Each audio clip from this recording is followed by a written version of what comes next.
The scene, a typical courtroom. A jury of 12 looks on. The defendant, accused of a terrible crime, sits slumped in his chair, distraught. His lawyer, however, is oddly confident.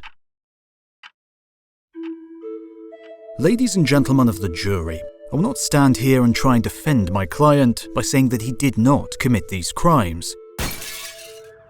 Indeed, he did. The evidence is indisputable, but you should find my client not guilty because ultimately he is not responsible for his actions. You see, my client grew up in a struggling family in a rough neighborhood. He fell in with a bad crowd. He didn't get a proper education. He was exposed to crime at an early age. And why was his family in this situation? His great-grandparents came to that rough neighborhood as refugees from a devastating war. That war was triggered by a series of droughts, and the droughts were caused by an unusual change in ocean currents, which in turn was caused by a slight change in the sun's brightness over those years. Of course, we all know that the sun is powered by fusion reactions, and the rate of those fusion reactions is determined by the sun's mass. The sizes and types of stars that are born within the Milky Way galaxy is determined by its size and the number of mergers it goes through. And we can trace the origins of the Milky Way galaxy to a few hydrogen atoms existing within the first 15 minutes of the Big Bang. The laws of physics tell us how these hydrogen atoms began interacting with each other, eventually sowing the seeds of the Milky Way and its neighbors, leading to the formation of the sun, leading to the drought, leading to my client's unfortunate circumstances.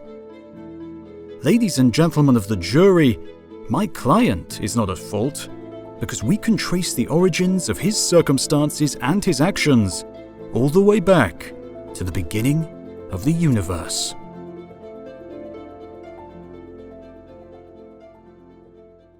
Smiling, the lawyer sits back down, convinced that he has won the case. But as he looks across the bench to his opposition, he sees a broad smile on their face too. What are they planning?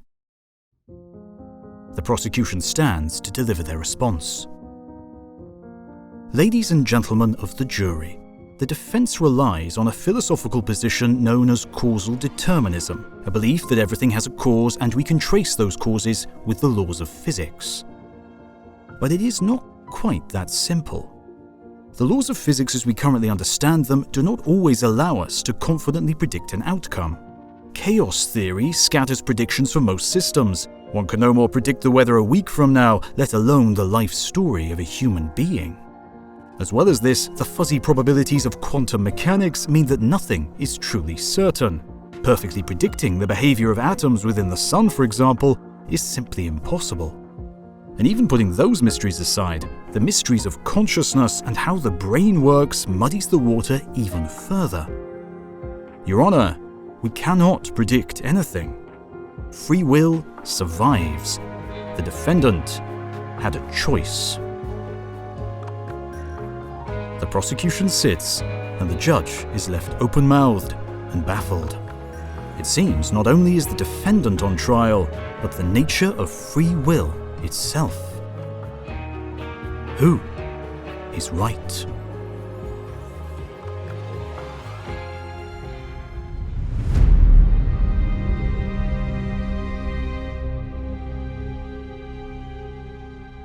There are roughly the same amount of neurons in your brain as stars in the Milky Way, about 86 billion. The mind is complex, and free will or not, we all sometimes need help managing it. BetterHelp is our sponsor today, and they're the world's largest therapy service, and 100% online. With BetterHelp, you can tap into a network of over 30,000 licensed and experienced therapists who can help you with a wide range of issues. To get started, you just answer a few questions about your needs and preferences. That way, BetterHelp can match you with the right therapist from their network. And if your therapist isn't the right fit for any reason, you can switch to a new therapist at no additional charge. With BetterHelp, you get the same professionalism and quality you expect from in-office therapy, but with a therapist who is custom-picked for you, with more scheduling flexibility and at a more affordable price. So, get 10% off your first month at betterhelp.com/HOTU, and I've also linked them below in the description. Thanks to BetterHelp for supporting educational content on YouTube.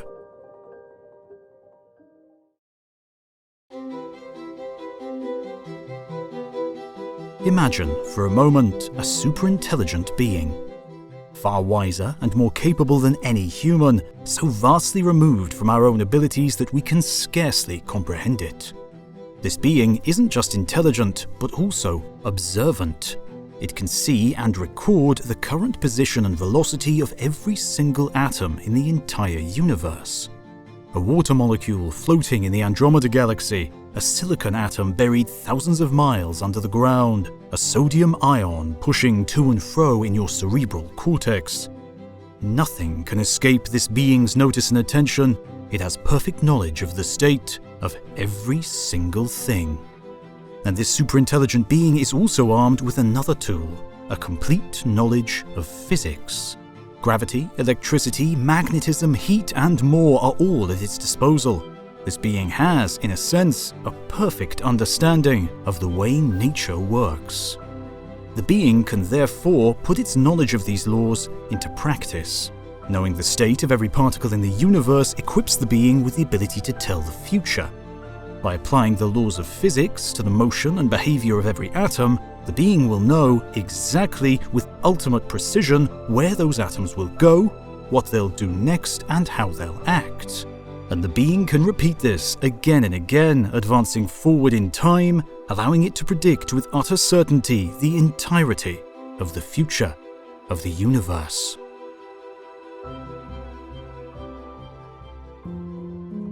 This being can see the chain of cause and effect stretching through the eons. It will see the future laid out before it, from the microscopic to the cosmic. It will see stars grow old and die. It will see galaxies merge. It will see new planets form and life arise. It will see the causes behind the emergence of intelligent creatures. Creatures who believe that they are acting of their own free will, able to make choices as they please. But the being will see that these creatures are fooling themselves. Every future act, every choice, every decision, every effect can be clearly seen by the superintelligent being, as clearly as we can see the past. Known as Laplace's demon after its originator Pierre-Simon Laplace, this thought experiment is the ultimate expression of a philosophical concept known as causal determinism.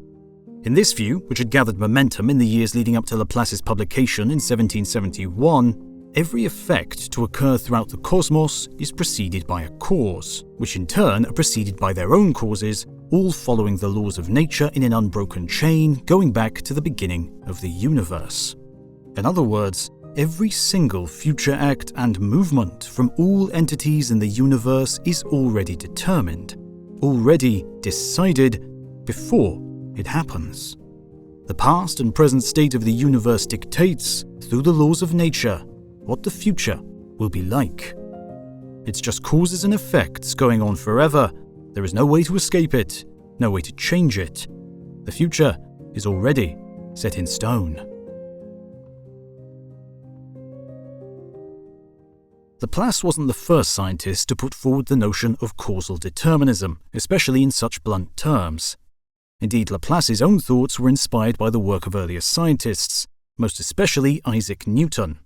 Though Newton himself wasn't a determinist, he believed that divine, supernatural intervention played a part. But it wasn't Newton's theological insights that led to Laplace's demon. It was his physics. Newton laid the groundwork for our modern conception of physics by bringing together two strands of thought. The first strand was introduced by Galileo, the idea that mathematics could be applied to explain and predict natural phenomena. Of course, astronomers for millennia throughout human history have used mathematical tools to predict the motions of heavenly bodies, but Galileo was the first to broaden these tools to explain phenomena everywhere, not just in the heavens. And the second strand that led to Newton's revolution was the concept of space itself. In his work, space took on a new meaning. It wasn't just an abstract mathematical construct, but a separate entity in the cosmos. It was an empty stage on which the actors could act their parts. Newton applied Galileo's mathematics to the concept of space to arrive, eventually, to his laws of motion, which were a triumph in understanding our natural world. With Newton, you could record an object's position and momentum and predict where that object would go from now until eternity. And this mechanical, clockwork view of motion and interaction sowed the seeds that would eventually become causal determinism.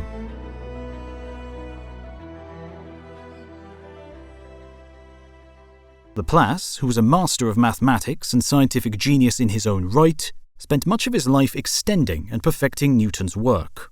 And while he kept his faith closely held to his chest, historians believe that he was at best agnostic. To him, causal determinism was obvious. Today, causal determinism forms the philosophical bedrock of all of physics and any science derived from physics. Physics assumes that the universe is deterministic and that every current state, every effect, has a cause. Supernatural intervention and events that occur without precedent are regarded as unphysical and therefore literally unreal. In modern physics, it's not that such extraordinary events shouldn't happen, it's that they literally can't happen. This causality of the universe empowers physicists to make predictions based on the current configuration of a system, and it allows physicists to discover laws of nature, because if the universe wasn't causal, what would be the point of natural laws? Because anything could happen for no reason at all. In essence, physics is the scientific expression of the very philosophical concept of causal determinism. And it works. It works very, very well. Perhaps the earliest example of the power of causal determinism was in the prediction of total solar eclipses.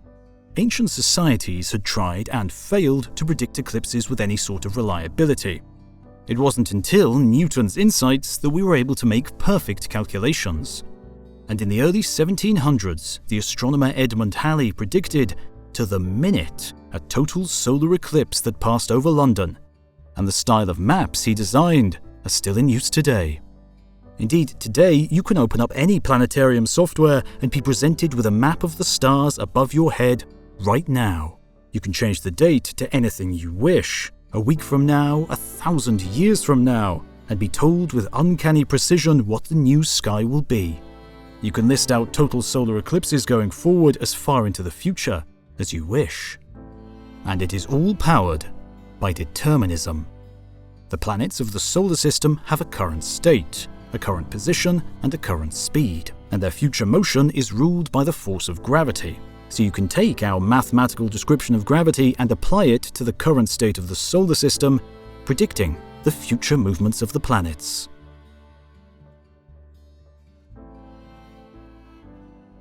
But physicists haven't stopped there.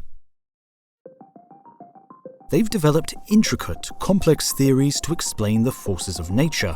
They've learned how to combine these theories to describe complex phenomena, from predicting how long our sun will shine to when the Milky Way will merge with Andromeda.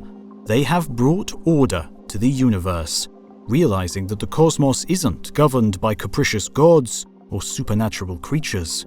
It is all just particles interacting with each other, governed by a finite, understandable set of natural laws that we can describe with mathematics. Of course, our knowledge of physics is not yet complete. If you rely purely on Newton's formulation of gravity, for example, eventually your predictions of the future movement of the planets would be incorrect. So you would have to switch to Einstein's updated formulation of gravity to make more accurate predictions. And that's not an isolated example. There are many holes and gaps in our modern formulation of physics. From dark matter to superconductors, we do not have a perfect knowledge of physics, nor do we have perfect knowledge of the current state of every particle in the universe. Indeed, even with all of our knowledge of physics combined, we cannot say with any certainty what fate will befall every single planet billions of years from now. There are just too many particles to keep track of, with too many individual interactions for us to make a perfectly accurate prediction. And the solar system, as complex as it is, has nothing on an object like the human brain. We could map every single atom inside every single neuron and still not be able to predict the behavior of those atoms a microsecond into the future. However, while there is still much to learn, that does not put a dent in the fundamental idea behind determinism. We do not have the capabilities of Laplace's superintelligent being. We do not have perfect knowledge of the state of the universe and the physical laws governing its behavior. But that is an expression of our own human limitations, not a fundamental limit in determinism. The cosmos still ticks along, with one set of causes inescapably leading to another, according to the laws of physics.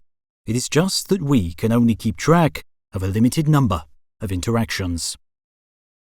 And so, if causal determinism is true, then free will is an illusion, at least in principle.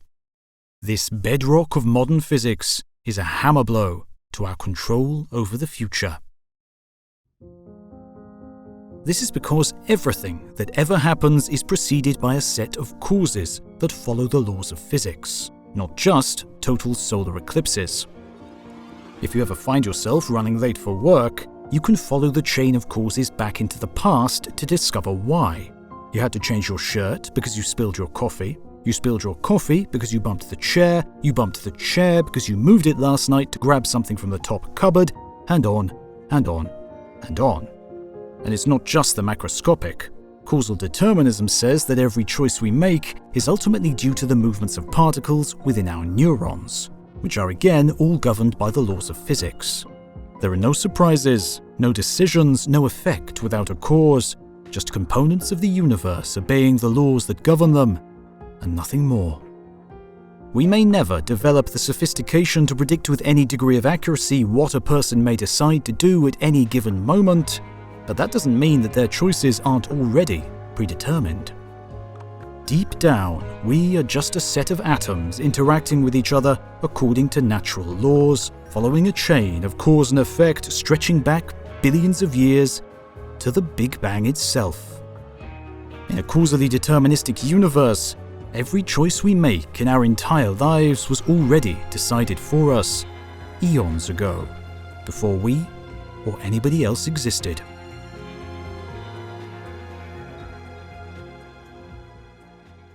And so, this sounds fairly conclusive.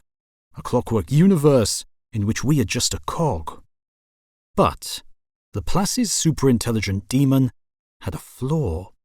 It couldn't know everything, because in 1771, Laplace himself did not know everything.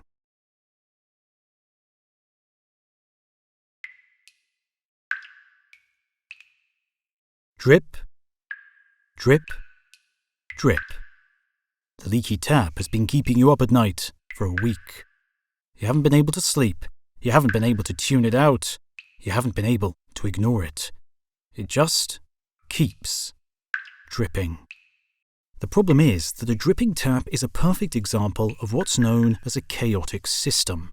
Chaotic systems come close to having regular patterns, but they never quite repeat. If the dripping tap was regular, with each drip coming at the same interval, your brain would quickly filter it out, and you could ignore it and return to sleep. Whereas if the drips were truly random, your brain could also filter it out as just another source of noise. But it's neither. It's chaotic. It's almost regular, but not quite. Almost random, but not quite. It's something in between. Your brain is never able to predict when the next drip will arrive, and so it keeps you awake. And our modern understanding of chaotic systems traces back to 1961. All Edward Lorenz wanted to do was figure out why his computer program wasn't working. A researcher at MIT, several years before, Lorenz had become interested in the problem of predicting the weather.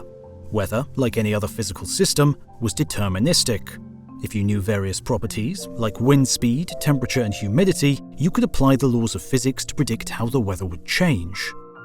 But this was no easy calculation. Even the simplest models required keeping track of 12 separate variables, all tangled together through complex non-linear equations, which Lorenz could not solve by hand.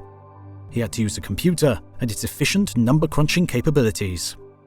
After running one forecasting simulation, Lorenz wanted to see the simulation play out again. To save time, he started the simulation from the middle, using a printout of the midway results as the input for a new run. But to his surprise, he got a completely different answer. It would take Lorentz years to uncover the fundamental problem and wrap his head around what was going on, and in the process, he accidentally became the founder of modern chaos theory. The issue was the way that the computer stored and printed the values of the variables in the simulation. Computers only have a finite amount of memory, and so they stop keeping track of precision after a certain number of digits past the decimal. In Lorentz's case, his computer kept track of 6 digits of precision. But to make the printout more readable, the simulation only printed up to 3 digits. Lorentz, knowing mathematics, assumed that the extra 3 digits of precision wouldn't matter. These were just tiny rounding errors, less than 1 part in 1,000, and so they shouldn't have affected the overall output of the simulation. In the general understanding at the time, small errors simply stayed small. But those seemingly insignificant differences between the numbers stored on the computer and the ones printed out led to drastic changes in the output of Lorentz's simulation, making completely different forecasts of the weather. What was going on? Was determinism dead? Did our mathematical understanding of physics, laid down by Newton centuries ago, fail with this seemingly simple task of weather prediction? The answer was yes and no. Chaos theory is complicated.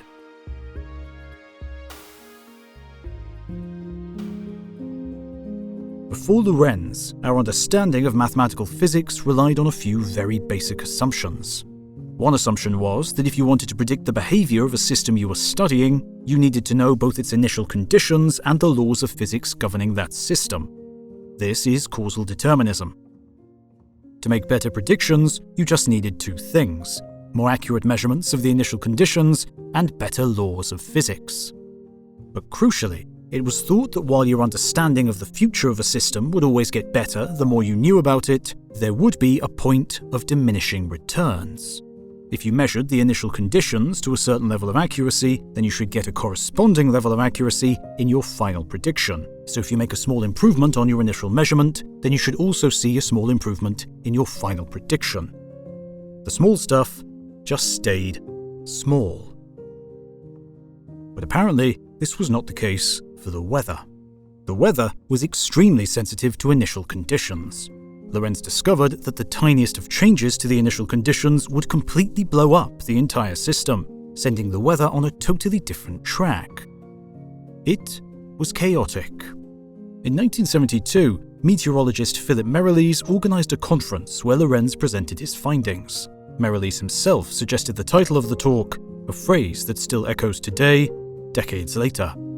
Predictability. Does the flap of a butterfly wing in Brazil set off a tornado in Texas?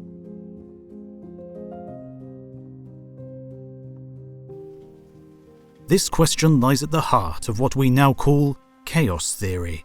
Not every physical system is chaotic, but many are. To qualify as chaotic, a system must have 2 very important properties. Number 1, the equations describing the system must be non-linear, meaning that the variables don't follow a straight line. And number 2, the system must be sensitive to initial conditions, where small changes in the beginning don't die out, but rather amplify themselves as the system evolves. This combination leads to chaos, meaning that tiny changes, even ones that physicists would normally consider insignificant and irrelevant, can lead to dramatically large effects. This can make it all but impossible to proceed with accurate predictions of a system's behavior. While modern chaos theory found its beginnings with Lorentz studying weather systems, physicists had been encountering it for centuries without fully realizing it. When Isaac Newton published his universal theory of gravity in the late 1600s, he was able to apply his newfound mechanical theory to a slew of unsolved problems in the solar system, like the speed of the moon's orbit and the regular raising of the tides. But his theory had limitations. It worked perfectly when only 2 objects were involved, but struggled to handle 3. Known as the 3-body problem, it was a thorn in the side of Newtonian mechanics for centuries. Genius after genius, Laplace included, would throw themselves at the problem, striving to find a simple, succinct solution to describe the mutual gravity among 3 massive objects and predict their future behavior. In 1887, to celebrate his 60th birthday, Oscar II, King of Sweden, even announced a public competition to find a solution to the three-body problem. Nobody could find such a solution, but the judges eventually awarded the prize to one Henri Poincaré, a French mathematician who ended up writing and revising multiple times an entire book exploring the subject. In his explorations, Poincaré discovered that there were certain orbits that never repeated themselves, but yet didn't collapse. This was strange. Conventional thinking of determinism dictated that planetary orbits were either stable or unstable. Either a planet looped around in the exact same orbit year after year without variation, or the gravitational stresses pulling on the planet would send it crashing into the sun or flying out of the solar system altogether. But Poincaré found something new. The orbits of the planets were stable, in a sense, meaning that they didn't go wandering off, but they never quite repeated themselves, making future prediction of their precise paths, the entire point of causal determinism, impossible. This was the beginning of chaos theory, though Poincaré didn't realize it, and nearly a century later Edward Lorenz would find similar behavior in his studies of complex weather patterns. He found that while the state of his simulated weather system never exactly repeated itself, once the system attained a certain combination of temperature, wind speed, etc., that precise combination would never appear again, there were still larger patterns to the behavior of the weather system. The temperature would regularly fluctuate between cooler and hotter, the winds would blow in one direction, diminish, then shift, and so on. But it was never exactly the same. The weather system would find itself cycling, but it was never exactly the same. It seemed to Lorenz that predicting the weather was just as impossible as predicting the gravitational motion of three objects. Another example of a chaotic system is animal populations. You might assume that once you understand predator-prey relationships and the life cycle of a species, it would be easy to predict the future population. But the equations governing population growth, known as logistic maps, can be chaotic. The population may cycle through semi-regular patterns, but they'll never quite repeat. And knowing the population one year does not guarantee that you'll know the population the next. Of course, not all systems are chaotic. A pendulum, for example, as long as it's not affected from the outside, will not follow this chaotic trend. But many are. And chaotic systems are annoyingly sensitive to initial conditions. The tiniest change at the start, no matter how small, can quickly amplify. Through sheer brute force of advanced computation, meteorologists are able to provide reasonably accurate weather predictions going out a few days. But beyond that, the chaotic nature of the Earth's weather system prevents forecasting further. And this chaos is built into the fundamental nature of the systems. Even Laplace's demon would struggle here, because it would have to be truly supernatural, having infinitely precise information on the current state of the universe. Anything less, any finite amount of knowledge, and chaos would eventually reign, taking the system in unpredictable directions and ruining the dream of determinism.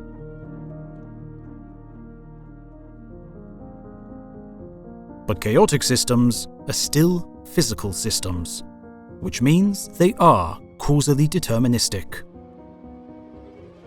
Every single step in the evolution of a chaotic system is directly caused by the previous state of the system, and the evolution of that system is still governed by physical laws. Chaos theory, therefore, does not destroy the fundamental principles of determinism, but it does make it difficult, if not outright impossible, to accurately predict with perfect precision the future evolution of the universe. And yet still, despite this, chaos theory does not rescue free will.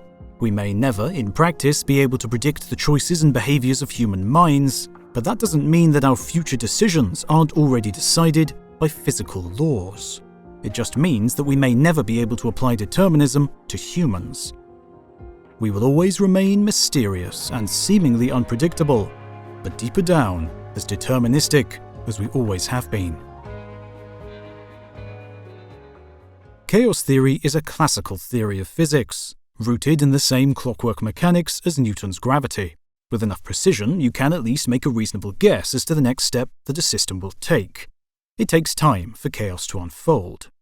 But there is another branch of physics that shakes these very foundations. A branch of physics where future events cannot be predicted with any certainty at all, where determinism, the very bedrock of modern physics, completely falls apart. It is quantum mechanics, the physical theory that describes the subatomic foundations of our world. And it might just hold the keys to unlocking free will.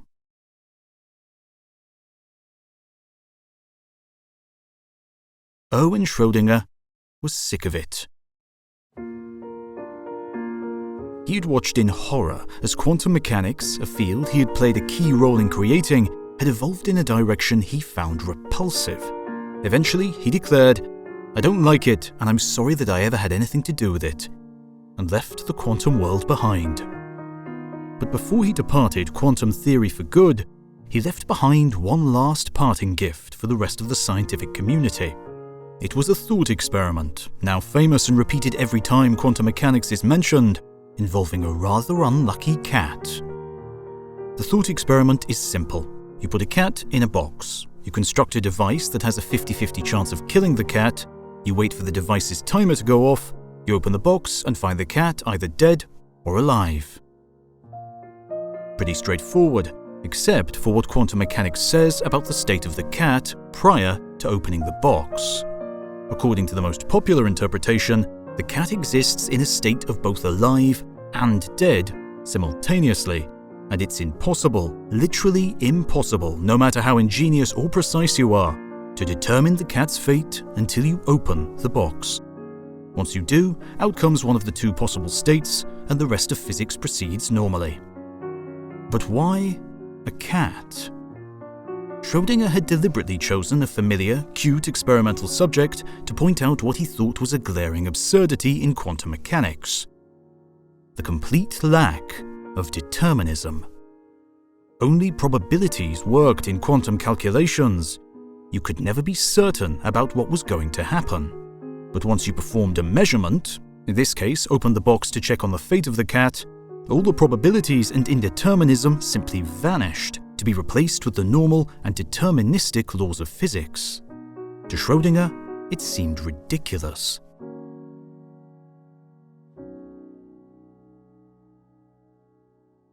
Experiments in quantum mechanics do appear to be totally random, but that apparent randomness mostly happens at atomic or subatomic scales, well out of the realm of normal human perception. In 1921, physicist Otto Stern conceived of a straightforward experiment to bring the quantum world into direct view, and a year later, Walter Gerlach would construct it. Known today as the Stern-Gerlach experiment, you start with a source of particles, usually electrons. You send those electrons through a region with an inhomogeneous magnetic field. The field is slightly stronger in one direction than the other. Electrons have a very specific response to magnetic fields, but this response can come in one of two directions: up or down. If you send beams of electrons through the device, then half of the electrons will get deflected upwards and the other half downwards. But here was the issue Stern and Gerlach found. It was simply impossible to predict what an individual electron would do.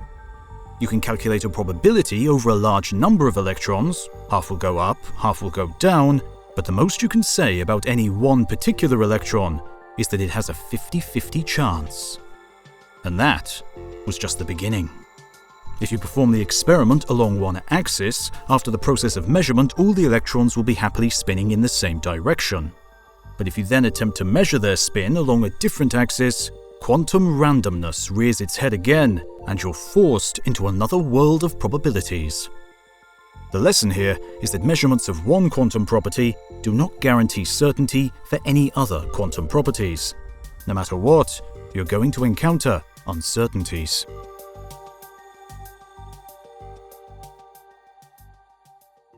Multiple experiments like the Stern-Gerlach setup demonstrated that the subatomic world played by different rules. Rules where the determinism that had ruled physics for centuries did not apply. A few years later, in 1926, Schrödinger would attempt to sort out the messiness of the quantum world by introducing his now famous wave equation. In this approach, every particle in the universe had a wave associated with it. These waves behaved like any other familiar wave would, like water waves and electromagnetic waves. They could add together or cancel each other out, they could spread from a small point to cover a large area, and so on. Schrödinger hoped that his wave approach would do away with all the indeterministic nonsense. He believed that the results of quantum experiments only appeared to be random because we weren't including all the physical aspects of subatomic systems. We were missing the waves associated with all matter, and so that limited our ability to understand subatomic systems and predict their future behavior. Indeed, Schrödinger thought that these waves associated with matter particles were real entities, as physical as anything else. But other quantum pioneers, like Werner Heisenberg and Max Born, disagreed. While they celebrated Schrödinger's work and the monumental advance in understanding quantum systems that it was, they took a different interpretation. They viewed the waves as unreal and unphysical. Contrary to Schrödinger's hope, they interpreted the waves as mere expressions of the fundamental uncertainty that Schrödinger was trying to do away with in the first place. In this view, now known as the Copenhagen interpretation of quantum mechanics, every particle in the universe still has a wave associated with it. This wave propagates, evolves, and interacts with other waves the same way any other physical wave does. But the wave doesn't manifest itself in direct observation. Instead, the wave represents a mapping of the probabilities of the future fate of the particle. Where the wave is strong, we are likely to find a particle in that location the next time we go looking for it. Whereas where the wave is weak, we may still find the particle there, but our chances are low. Schrödinger's wave equation allows us to make predictions in quantum mechanics, but these are predictions of probabilities and likelihoods, not hard facts.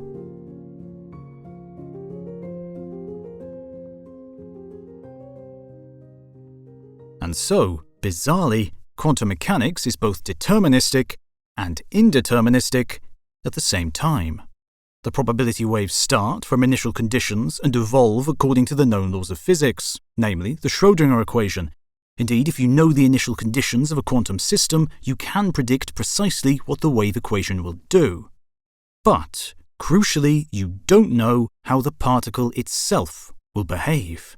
That future is subject to the probabilities associated with the wave equation. You can make guesses and assign chances, but that's as good as you're ever going to get. And yet once you make a measurement, the wave function vanishes, the particle appears, and you can follow standard classical physics to track its progress and predict its future behavior. And so it seemed that in quantum mechanics there was a fundamental limit to our knowledge of subatomic systems, and the ultimate expression of this limit came in the form of Werner Heisenberg's uncertainty principle. For some pairs of quantities, you could never precisely measure both simultaneously. The most common example is position and momentum. You can know a little about both of these quantities for a given particle, or a lot about one of them, but you can't know a lot about both of them. The more you learn about position, the less you know about momentum, and vice versa. For Schrödinger, this perversion of his wave mechanics was a step too far, and he wasn't alone. In fact, he got the idea for the cat-in-the-box experiment from his friend and colleague Albert Einstein, who also held deep reservations about the direction quantum theory was going. Einstein believed that the Copenhagen interpretation was following the wrong track. Instead of baking in uncertainty into the theory of quantum mechanics, he thought we should instead view these threats to determinism as a sign that our theories were incorrect, and that we should seek a deeper, more fundamental theory that rescues a deterministic vision of the cosmos.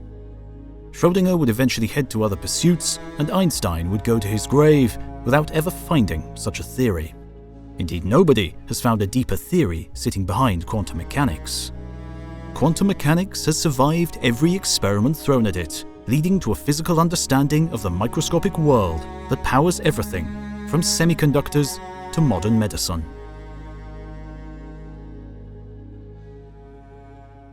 But there have been attempts to recover determinism within the framework of quantum mechanics, such as the idea of superdeterminism. In this interpretation, the results of quantum experiments only appear to be random because we aren't looking at the whole picture.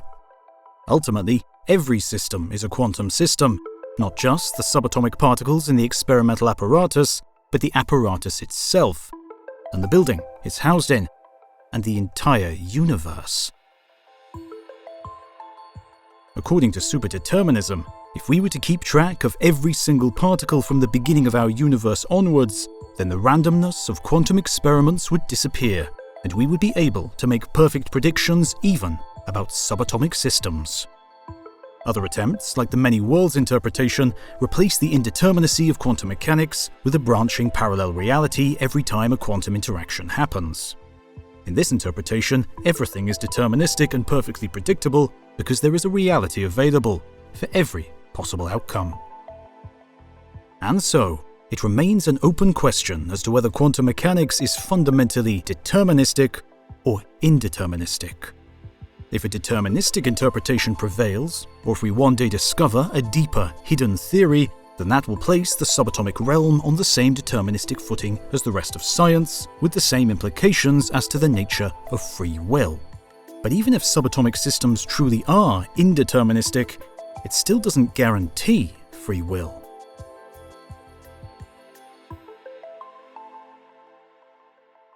We can still predict the motion and behavior of subatomic particles, we just have to replace hard certainties with fuzzy probabilities. We can't say for certain what a given particle will do, but we can provide solid guesses. And indeed, it's not even clear how quantum indeterminism could lead to free will.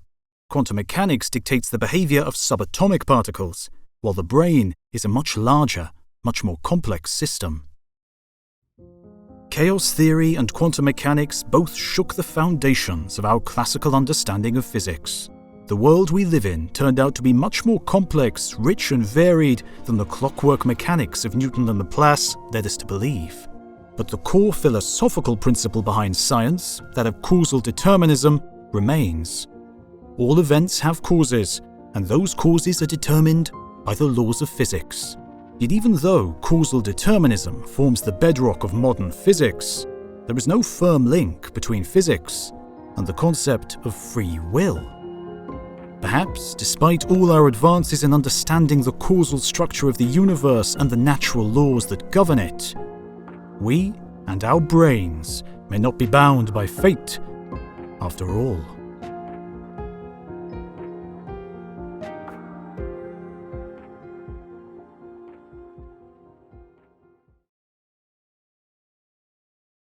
The experiment is simple. You take a participant who has received damage to some part of their visual cortex, the part of the brain tasked with processing visual information. The damage could be from a stroke, a lesion, or anything. The cause doesn't matter, as it just affects how the experiment is set up. You then show the participant cards with images printed on them and ask them to identify the image. Against all expectations, blind participants are able to guess the nature of the image with chances well above random. In another experiment, you toss a ball at the blind participant, and they will have the uncanny ability to catch the ball far more often than they should.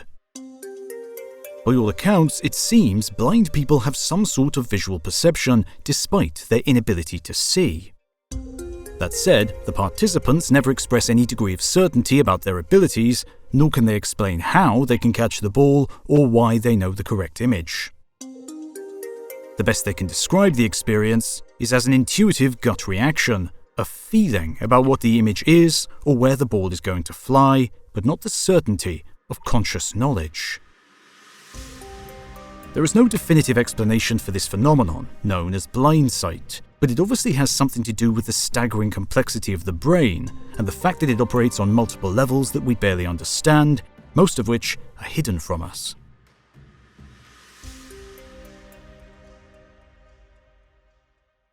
While it's difficult to put estimates on the information processing capabilities of the brain, because the brain is not a computer and does not churn through information like one, a rough estimate is that less than 0.05% of the information arriving into the brain from our senses makes its way into our consciousness. In fact, our consciousness represents only a small fraction of the full capabilities of our brains, which are so complex it almost defies description, let alone understanding. At a cellular level, a typical human brain will have around 86 billion individual neurons. The neurons connect to each other to form a network with over 100 trillion connections. And besides the brain itself, we also have a complete nervous system, which constantly shuttles electrical signals to and from the brain. Plus, there is the endocrine system, which is another way that the brain and body interact with each other. And that's just the base cellular level. Neurons from different regions of the brain work together in multifaceted, intricate ways to perform even simple tasks. Put simply, the brain is one of the most complex structures known to humanity.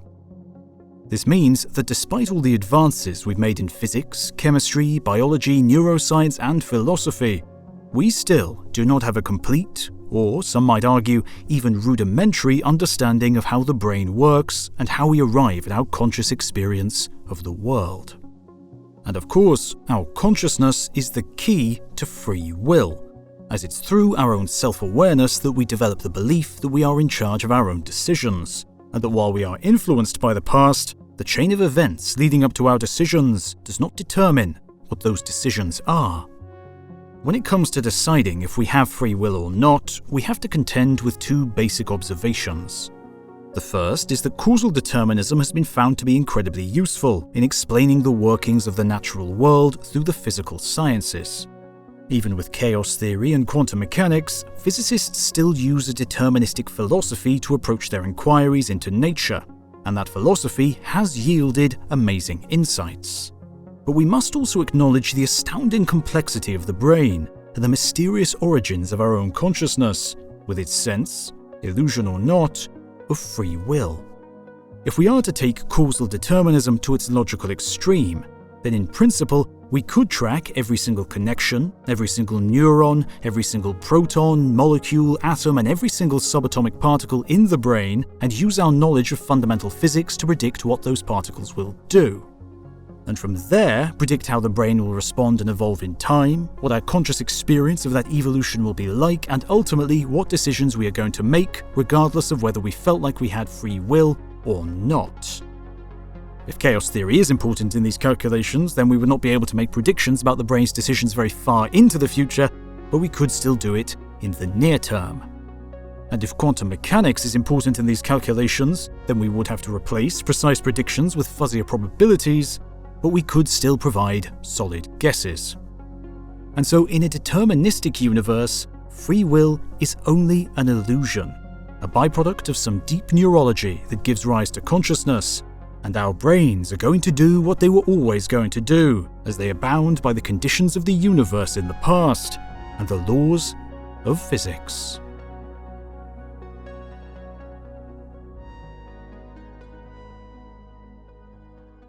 But, because the brain is so complex, beyond our current understanding, we simply cannot predict human behavior. We can only hypothesize about the possibility of it. Without firm evidence that free will in the brain is an illusion, we have to trust that our clockwork mechanistic understanding of physics extends from basic subatomic interactions all the way up to the level of consciousness and free will. The nature of our own consciousness is one of the largest unsolved mysteries in modern science. Ultimately, we do not fully know how we are self-aware. Known as the hard problem of consciousness, the fundamental issue is that we do not know how to explain how it feels to be self-aware. As philosopher Thomas Nagel phrased it, we don't know how to describe what it feels like to be us. You have your own personal experience of being you, a feeling of selfhood distinct from any other feeling, and any attempt to explain consciousness from a deterministic perspective must grapple with that experience. One popular theory of consciousness is that basic perceptions, like sight and taste, re-represent themselves in the prefrontal cortex, giving us a sensation of experiencing those perceptions. In another theory, thoughts and emotions constantly battle for attention in our brains. When one is in the spotlight, so to speak, we experience that thought or emotion.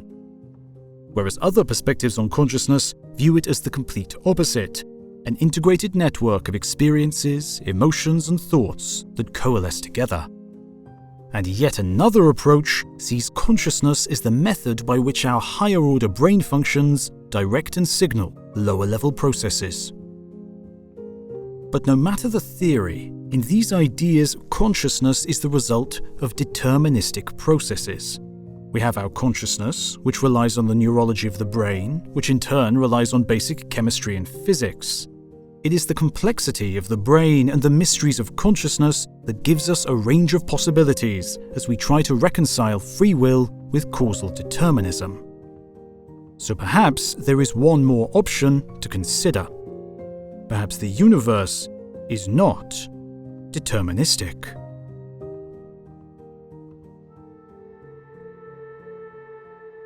This statement flies in the face of modern scientific thinking, but as successful as modern science is, it does struggle to explain many components of the natural world. It could be that not all aspects of the world are causally deterministic, and our brains are one of these aspects. Science has forged ahead in explaining and understanding the causal, deterministic parts of the universe, because ever since Galileo, that's what the machine of science has been designed to do, but there may be more to the universe than just that. As an example of this statement, consider the beginning of the universe itself. In causal determinism, the current state of the universe flows from the past state according to the laws of physics. But what about the initial state of the universe? What about the laws of physics themselves? Even if some exotic, currently unknown process triggered the Big Bang billions of years ago, then what caused that previous process to exist in the first place? What caused or triggered the laws of physics? Even an eternal universe is difficult to explain. Why is there something rather than nothing? This is a long-standing problem, showing that as powerful as causal determinism is, it does have its limits. Or perhaps the universe is deterministic, but not always amenable to the laws of physics. Perhaps some regions of the universe, like the inside of our brains, are so complex, so intertwined, that they will always stand beyond comprehension. Indeed, the philosopher Douglas Hofstadter has hypothesized the existence of strange loops, which are mathematical structures that are deterministic but repeat back on themselves in complex, unpredictable ways. And yet another possibility is that chaos theory and quantum mechanics somehow interact in the subtle neurochemical transmission system of the brain, where they would combine to allow for a myriad random, uncertain possibilities given a set of inputs. In this view, free will is a real thing, born from the unpredictable nature of fundamental physics. Perhaps we will never discover a set of physical laws that allows us to explain how the brain works. In that case, free will is still an illusion, but one that we would never be able to decipher or untangle. Humans would always act in ways that are unpredictable, and we would always have the sense that we are in control of our own decisions. Yet that is not quite the end. There is one more way of looking at it. The debate between free will and determinism naturally presents itself as an either-or option. You must pick one or the other. But there is another way, called compatibilism. Conceived by the philosophers David Hume and Thomas Hobbes, compatibilism relies on the fact that we have not yet discovered all the laws of nature, and that new knowledge may find that deterministic physics still allows for free will. Specifically, in this framework, free will is defined as the ability to choose one option when presented with an alternative that just as easily could have been chosen, and both options are allowed by the laws of physics. Imagine that you're out to dinner and you're trying to decide between two meals, steak or the chicken. You ultimately choose the steak, and in a deterministic universe, that choice was dictated by the laws of nature. But consider an alternate reality where you chose chicken. In that universe, that choice is also dictated by the laws of nature. Either way, you haven't broken any laws or invoked any supernatural powers over causality. Both options were allowed. In compatibilism, a deeper understanding of the laws of physics would reveal how this works. We do not yet understand such a theory, but it doesn't mean it doesn't exist. If we had that more advanced knowledge, then we could rectify free will with determinism because our new knowledge of physics would clearly show that they are compatible. So to the compatibilist, the fact that there seems to be a rift between free will and determinism is really just showing us how limited we are in our understanding of nature, physics, and the brain.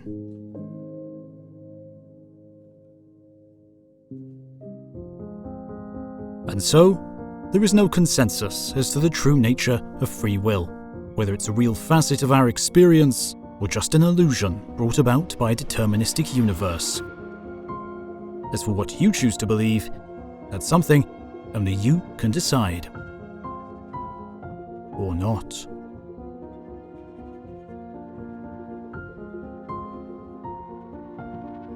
You've been watching the entire history of the universe. Don't forget to like and subscribe and leave us a comment to tell us what you think. Thanks for watching, and we'll see you next time.